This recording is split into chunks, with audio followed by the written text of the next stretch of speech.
From The National, this is Trending Middle East. I'm Yasmin Al-Taji. It's Thursday, May 8th. Here are today's headlines.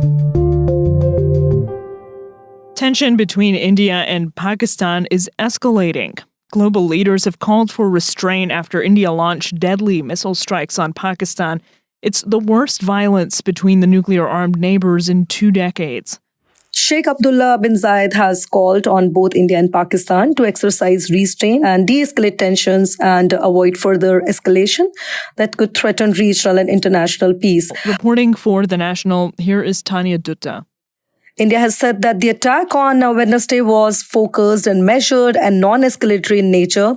And India's Defense Minister Rajnath Singh said that India has exercised its sovereign right to respond to the recent terror attack. He also said that it was not a mindless act of aggression, but Pakistan has called it an act of war. The fighting began after 26 people were killed by armed militants in the Pahalgam resort area of Kashmir on April 22nd. It's an attack that New Delhi has blamed on Islamabad. India had been preparing for a retaliation after the Pahalgam attack as Mr. Modi's government was under tremendous domestic pressure to retaliate or avenge the killings of the tourists.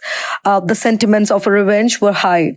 Prime Minister Modi had given a free hand to the armed forces to respond to the attack. India said it struck 9 Pakistani sites. Residents in Indian-administered Kashmir also reported shelling from Pakistan. Hundreds were forced to flee or take shelter in underground bunkers.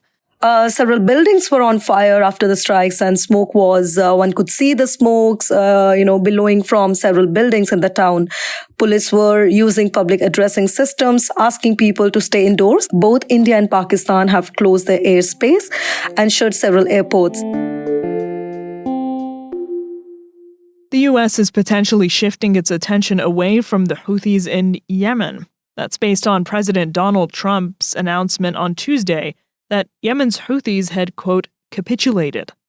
He said the U.S. would stop attacking the Iran-backed rebels after they agreed to cease attacking ships in the Red Sea. Here's The National's Mina AlDroubi with more. The truce comes at a time where the US President Donald Trump is about to embark on an important visit to the Middle East region, and he's going to be visiting Saudi Arabia and the UAE. So all of these states are very important for Mr. Trump's administration as he's aiming to secure really big economic deals, especially with Saudi Arabia and the UAE. The surprise announcement comes after the Houthis began attacking Israeli and US-linked ships after the outbreak of the Gaza war in October 2023. Many expected that President Donald Trump doesn't want to commit to a long-term military operation. And so his administration's attention span on the Houthis seemed to be very limited. That's why they pushed for the ceasefire to happen less than 2 months after the bombing campaign started in Yemen. And for the Houthi side, they can strategically stop attacking US ships in the Red Sea. They can definitely do that.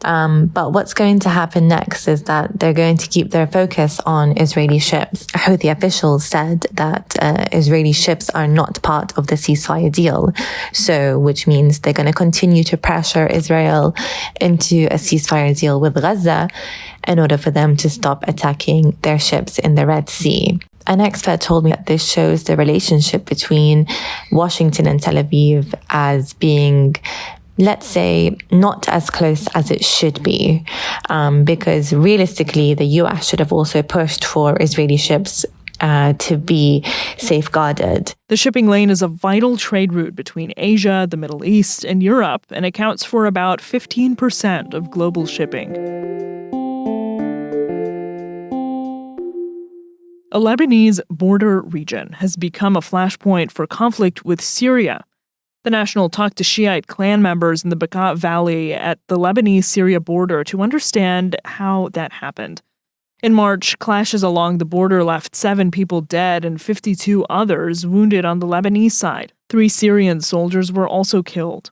Lebanon and Syria reached a ceasefire agreement on March 17th after 2 days of deadly fighting. But the situation remains precarious. The National met with tribe members and residents to hear more about the situation on the ground. So we went to the Lebanon-Syria border and we talked to Lebanese Shia tribes, and they told us that the Syrian army attacked them and they had to defend themselves, and that the Syrian fighters then burned down the village Hosh Sayyid Ali, which we visited. On the other side, on the Syrian side, the narrative was completely different. The Syrian army described the operation as an anti-Hezbollah operation and a crackdown against smuggling. For residents, the conflict carries a clear sectarian dimension. Experts told The National the situation is also political in nature. So we talked to experts to understand what was really at stake, and they told us that there is a sectarian issue. On one hand, you have the new Syria, which is made of these Islamist Sunni groups, and just a few meters away, you have these Lebanese Shia tribes, which are affiliated with Hezbollah. So both these very different worlds were bound to collide. That's all for this morning's headlines. You can get these stories and follow live updates at our site. Mina AlDroubi, The National.